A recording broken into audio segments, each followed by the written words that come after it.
Perkenalkan, nama saya Martia Sitorus, kelas 19C, Universitas Pelita Bangsa. Kali ini saya akan menceritakan asal-usulnya Danau Toba, Sumatera Utara. Pada suatu hari, Toba memancing sepulang dari ladang.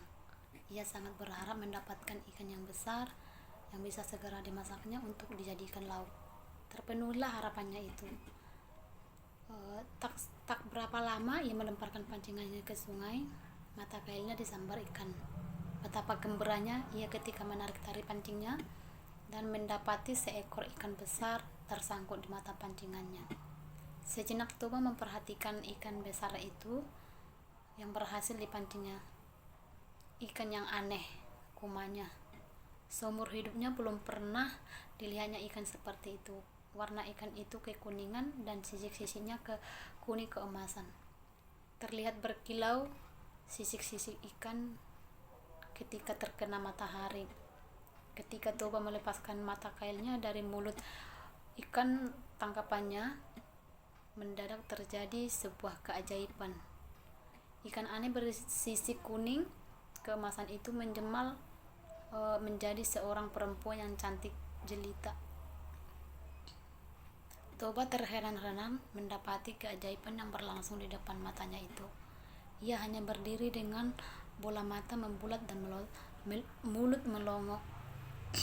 "Tuan," kata perempuan jelmaan ikan indah itu, "aku adalah kutukan dewan karena telah melanggar larangan besarnya. Telah ditakdirkan kepadaku bahwa aku akan berubah untuk menyerupai makhluk apa saja yang memegang atau menyentuhku. Karena Tuhan telah memegangku, maka aku akan berubah menjadi manusia seperti Tuhan ini." Toba memperkenalkan namanya.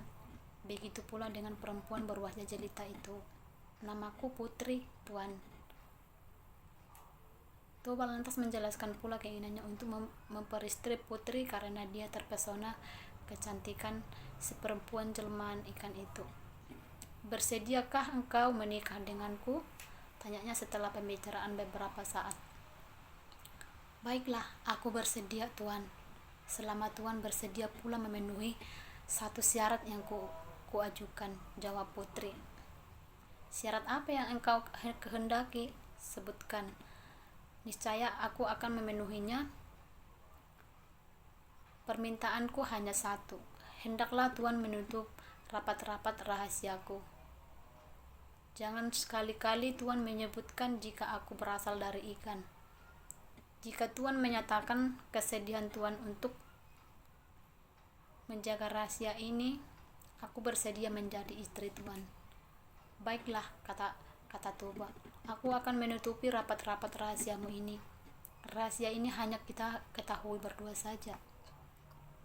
Toba dan Putri pun menikah. Keduanya hidup rukun dan berbahagia meski dalam kesederhanaan.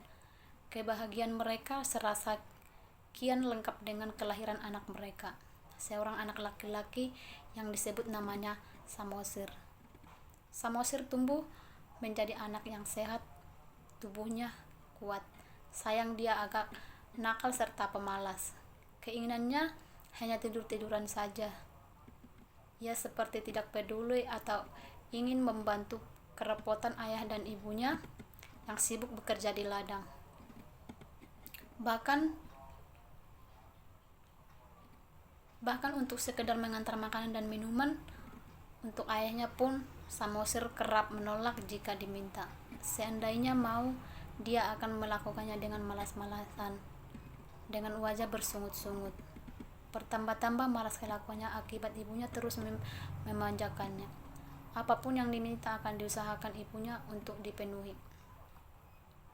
Samosir sangat kuat nafsu makannya. Jatah makanan sehari untuk keluarganya itu dihabiskannya dalam sekali makan. Toba merasa harus bekerja keras, lebih keras lagi untuk dapat memenuhi keinginan makan anak laki-lakinya yang luar biasa itu. Pada suatu hari, Samosir diminta ibunya untuk mengantarkan makanan dan minuman untuk ayahnya.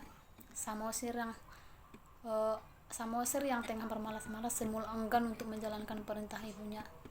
Namun setelah ibunya terus memaksa, akhirnya dia bersedia untuk melakukannya meski dengan wajah yang bersungut-sungut.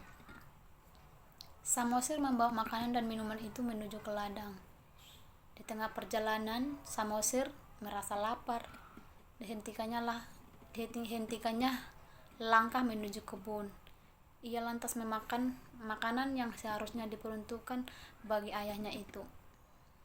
Tidak dihabiskannya semua makanan itu, melainkan disisakan sedikit. Dengan makanan dan minuman yang tersedia sedikit itu, Samosir melanjutkan perjalanan menuju ladang.